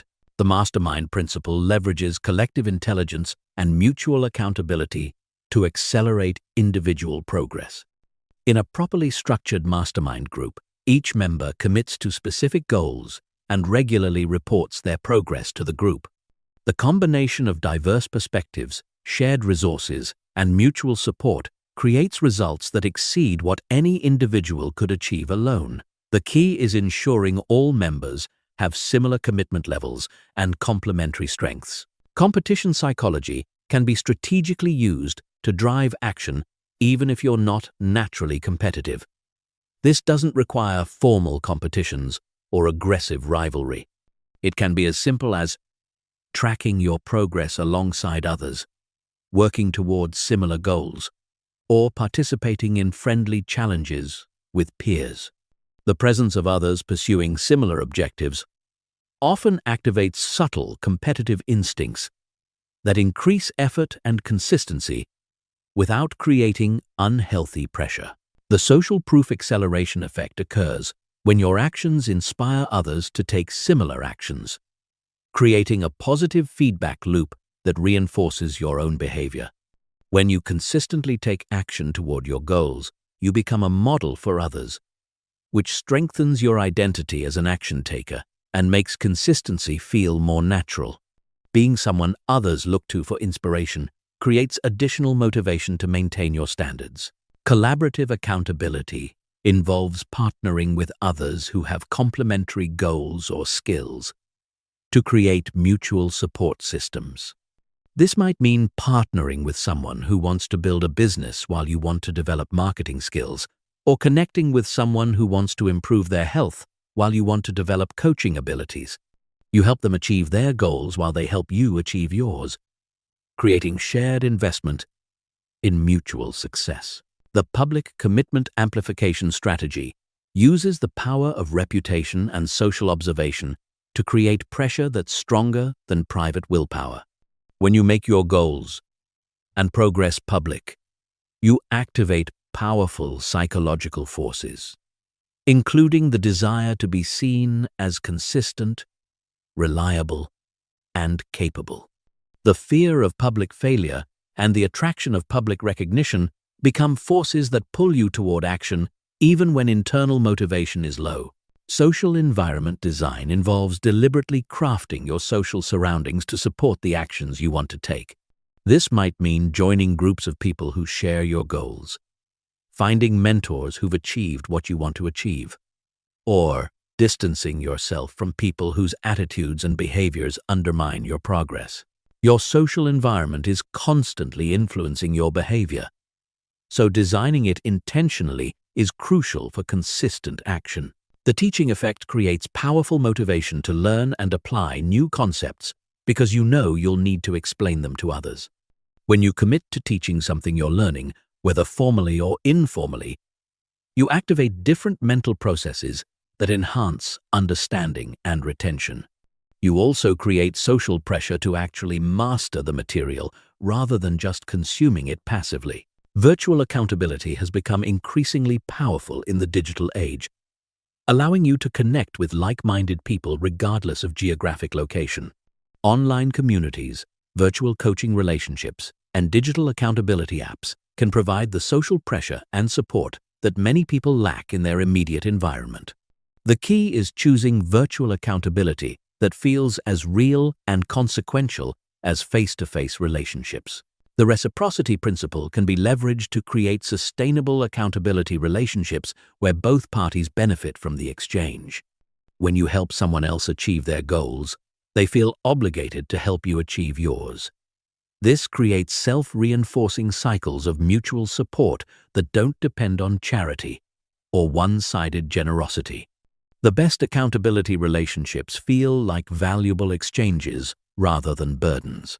Social identity alignment involves connecting your goals to your social roles and relationships in ways that make action feel necessary rather than optional. If you identify as a good parent, you might frame your health goals in terms of being a positive role model for your children. If you identify as a leader, you might frame your professional development in terms of better serving your team. When your goals align with your social identity, achieving them feels socially necessary. Group challenges and cohort-based programs create structured social environments specifically designed to drive action through peer support and collective momentum. Whether it's a writing challenge, fitness program, or business development cohort, these programs combine multiple social forces: accountability, competition, support, and shared experience. Participating in well-designed group challenges often produces more progress in weeks than months of individual effort. The social force multiplication effect occurs when multiple social influences work together to create irresistible momentum toward your goals. When you have accountability partners checking your progress, a peer group normalizing ambitious behavior, public commitments creating reputation pressure, and collaborative relationships providing mutual support, the combined force becomes powerful enough to override any internal resistance. This integrated approach transforms action from something you have to force into something that feels inevitable. Chapter 13. The Environment Design Revolution. Creating conditions that force success. Your environment is silently shaping every action you take and every action you avoid. Most people dramatically underestimate the power of environmental factors in determining behavior. Instead, believing that success comes primarily from internal motivation and willpower. This is a critical mistake that dooms them to constant struggle against forces they can't see and don't understand. When you learn to design environments that automatically push you toward your goals, success becomes inevitable rather than dependent on daily motivation. The environment-behavior connection operates below the level of conscious awareness, influencing your decisions through subtle cues that your brain processes automatically. The location of your phone determines how often you check it. The arrangement of your kitchen determines what you eat. The setup of your workspace determines how productively you work. These aren't character issues or willpower problems.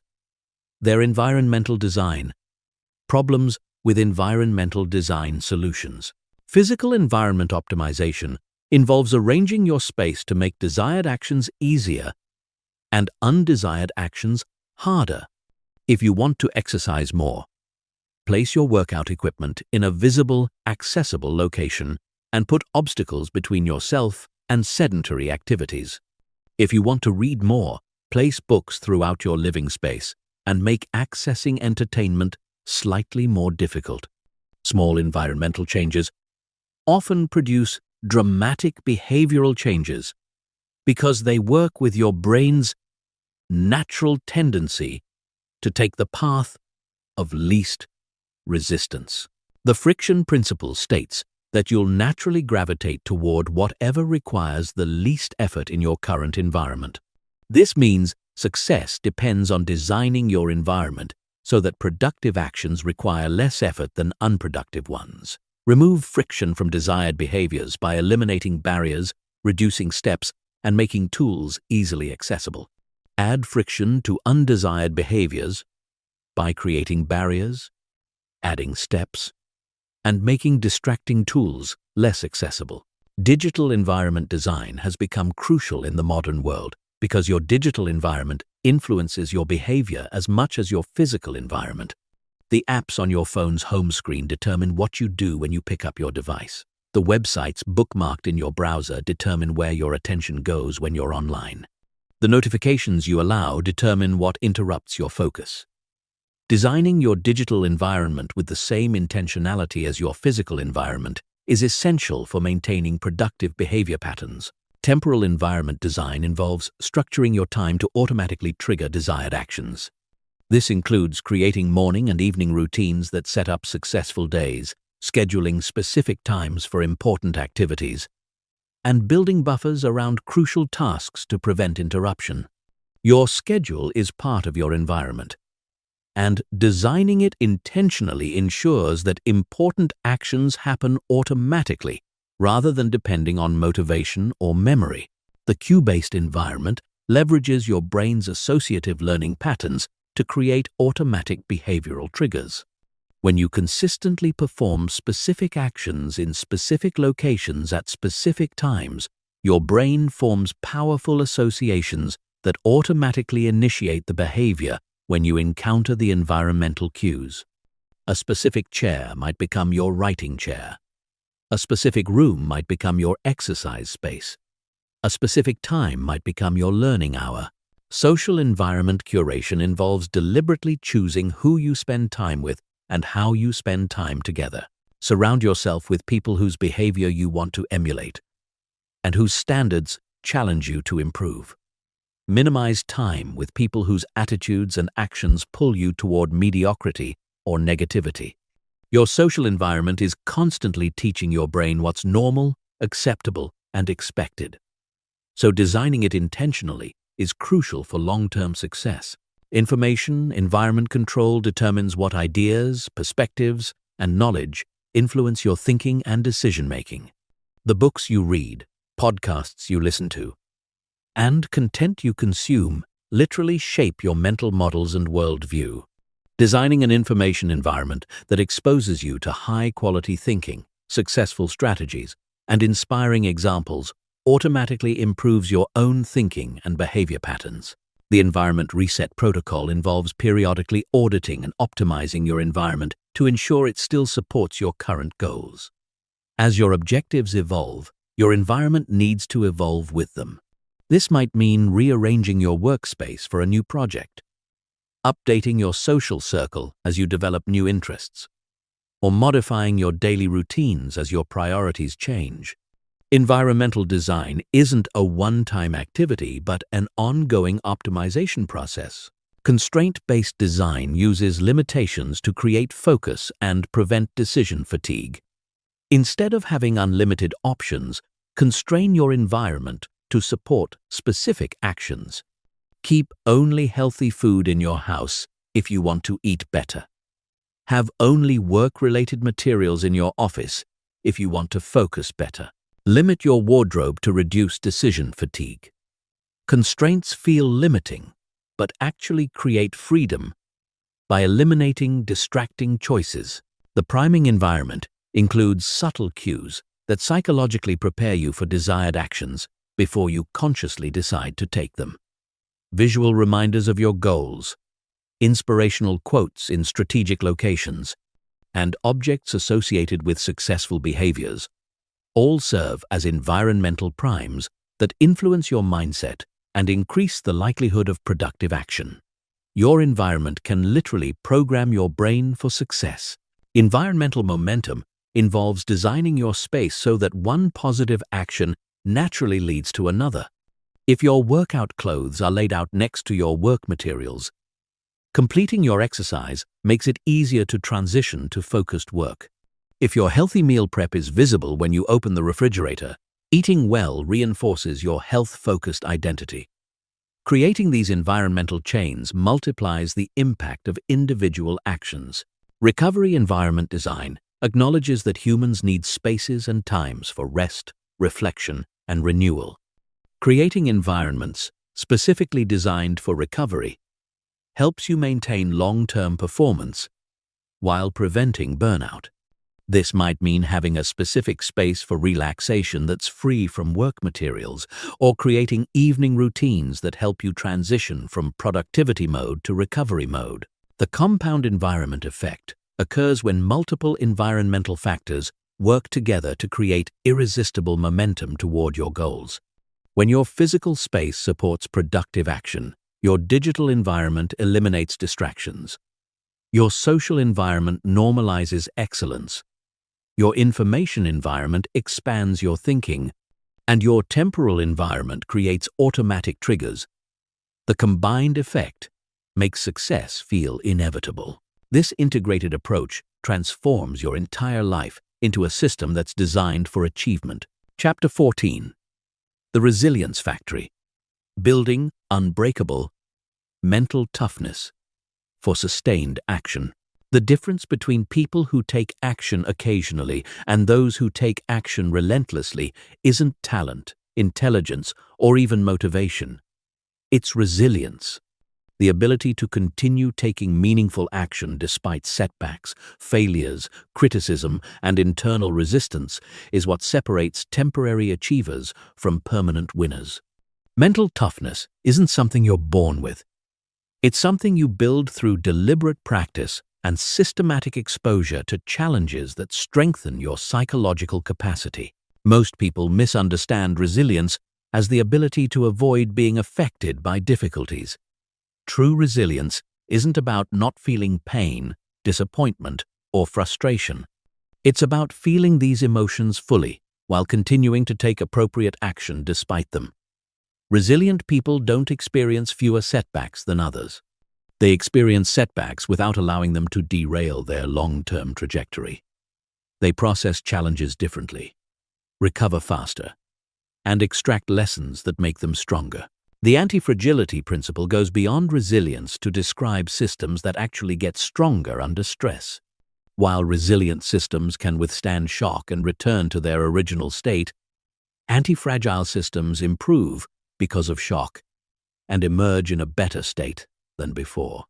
You can develop anti-fragility by intentionally exposing yourself to controllable stresses that build your capacity, while avoiding uncontrollable stresses that could cause permanent damage.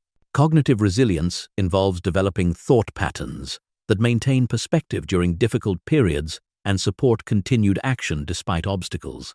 This includes reframing setbacks as information rather than failures, viewing challenges as training rather than punishment, and maintaining long-term perspective when short-term results are disappointing. Your interpretation of events determines their impact on your behavior more than the events themselves. The stress inoculation protocol involves gradually exposing yourself to increasing levels of challenge in controlled circumstances to build your tolerance for stress and uncertainty. Just as vaccines expose you to small amounts of disease to build immunity, stress inoculation exposes you to manageable amounts of difficulty to build psychological resilience. This might mean taking on progressively more challenging projects, seeking feedback that pushes you out of your comfort zone, or placing yourself in situations that require rapid adaptation. Emotional regulation skills are fundamental to sustained action because unmanaged emotions can derail even the best plans and systems. This doesn't mean suppressing emotions or pretending they don't exist. It means developing the ability to acknowledge emotions without being controlled by them, to process feelings without being paralyzed by them, and to maintain behavioral consistency despite emotional volatility.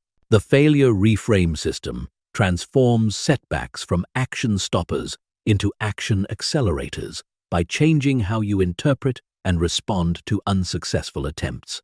Instead of viewing failure as evidence that you should quit, view it as data about what doesn't work and information about what to try next. This reframe maintains momentum during difficult periods and prevents single failures from becoming permanent defeats.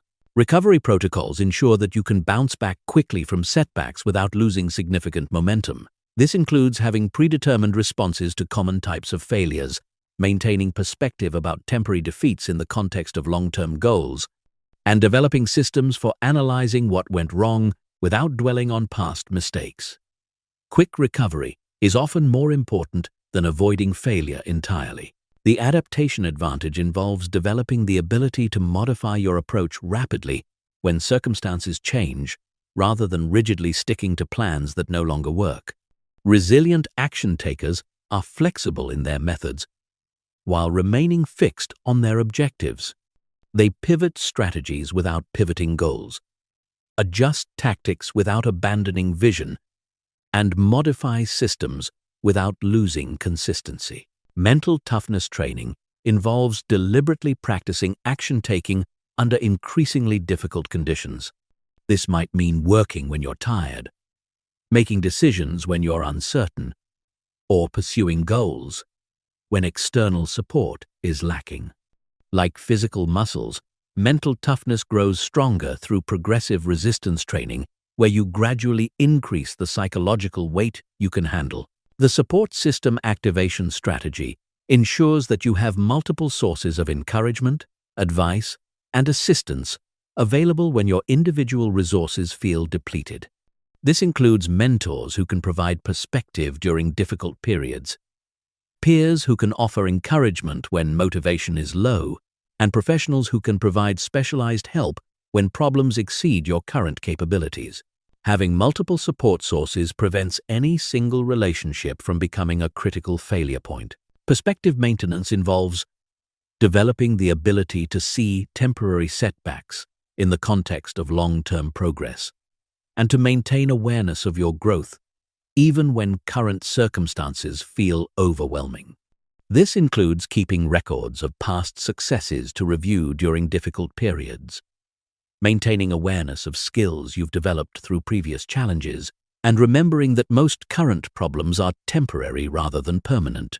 The adversity advantage reframes challenges as opportunities to develop capabilities you wouldn't otherwise need. Every obstacle that forces you to think creatively, every setback that requires you to develop new skills, and every failure that teaches you valuable lessons is actually preparing you for future success. The bigger your goals, the bigger the challenges you'll face, and therefore, the more you'll grow in the process of pursuing them. Energy management during adversity involves maintaining your physical and mental resources during challenging periods, rather than allowing stress to deplete your capacity for sustained action. This includes prioritizing sleep and nutrition during difficult times, maintaining exercise routines that support stress management, and protecting time for activities that restore rather than drain your energy. The compound resilience effect occurs when multiple resilience-building practices work together to create psychological strength that's greater than the sum of its parts. When you combine cognitive reframing with emotional regulation, stress inoculation with support systems, and adaptation skills with recovery protocols, you develop comprehensive mental toughness that can handle virtually any challenge without derailing your long-term trajectory. The ultimate goal of resilience building is developing what psychologists call grit, the ability to maintain effort and interest toward long-term goals despite failures, adversity, and plateaus in progress. Grit combines passion and perseverance for long-term objectives and is the single best predictor of success across virtually every domain of human achievement.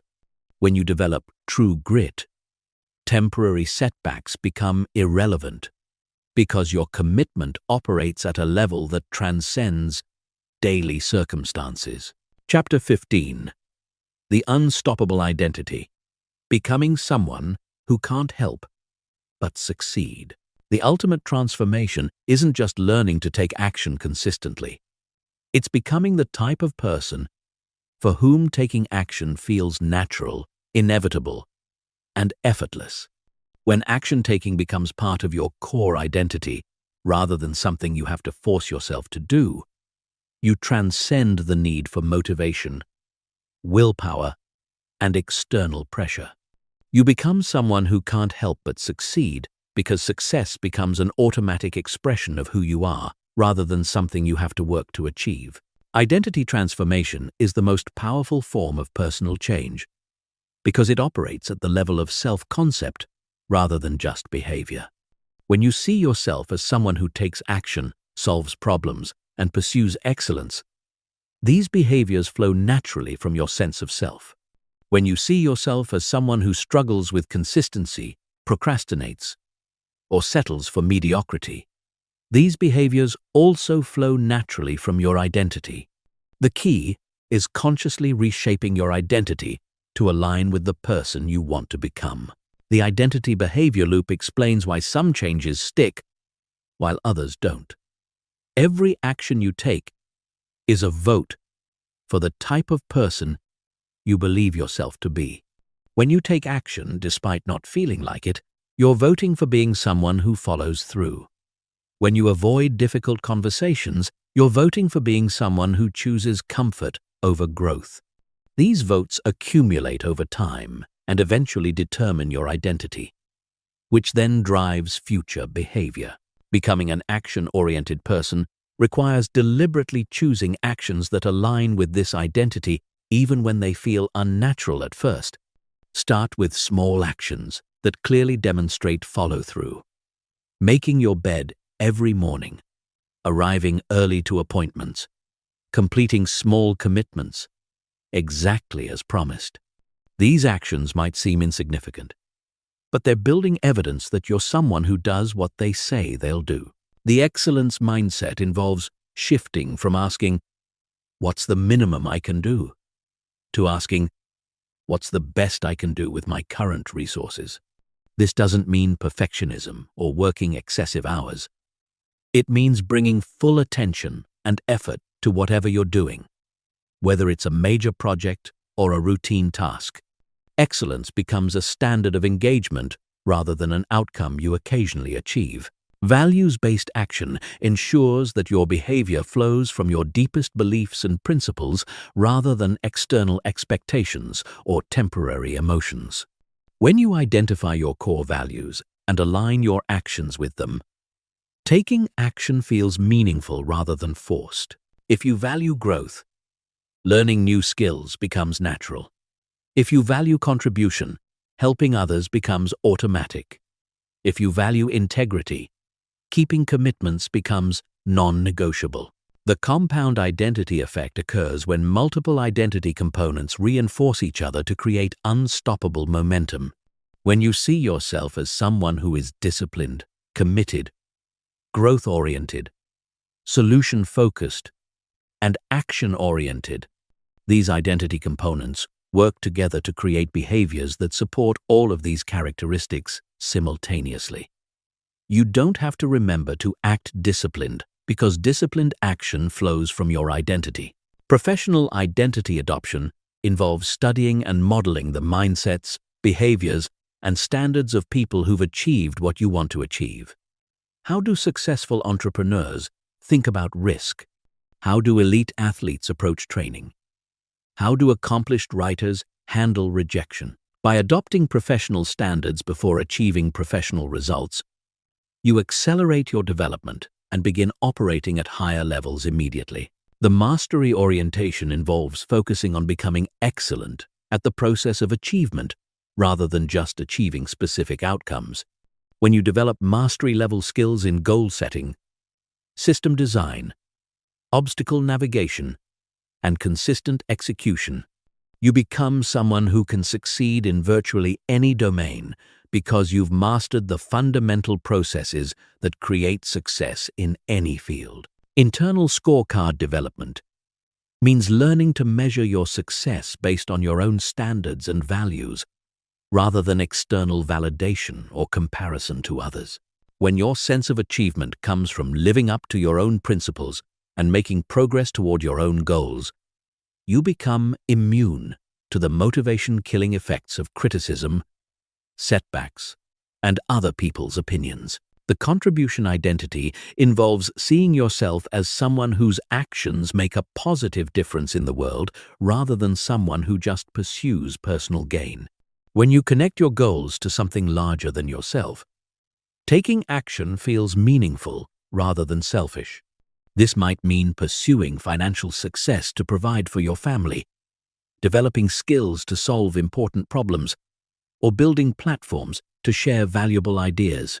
Legacy thinking expands your time horizon beyond immediate results to consider the long-term impact of your consistent actions. When you think about the person you're becoming through your daily choices and the impact your developed capabilities will have over decades, temporary discomfort and delayed gratification become easier to accept because you're investing in compound returns that will pay dividends for years. The integrated life approach involves aligning all areas of your life around your core identity and values, rather than compartmentalizing different roles and behaviors. When your professional actions, personal relationships, health habits, and recreational activities all reflect the same underlying principles, you eliminate internal conflicts and create coherent momentum toward becoming the person you want to be. Unconscious competence represents the ultimate goal of identity transformation, reaching the point where excellent actions happen automatically without conscious effort or decision-making. Just as you brush your teeth without thinking about it, you want to reach the point where taking action toward your goals, solving problems creatively, and maintaining high standards become unconscious behaviors that flow from your identity. The exponential return phase occurs when your transformed identity begins creating opportunities, relationships, and results that would have been impossible with your old way of operating. People begin to see you as someone who gets things done and offer you opportunities accordingly. You begin to attract others who share your standards and values. Your reputation becomes a force multiplier that accelerates your progress beyond what individual effort could achieve.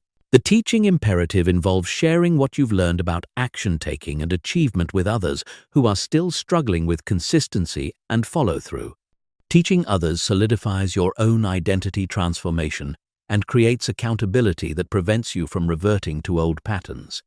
When others look to you as an example of what's possible, maintaining your standards becomes not just personal development, but social responsibility. The ultimate realization is that becoming someone who can't help but succeed isn't about reaching a destination where life becomes easy. It's about developing the capabilities, mindset, and identity that allow you to navigate any challenge, pursue any goal, and create any result you're committed to achieving.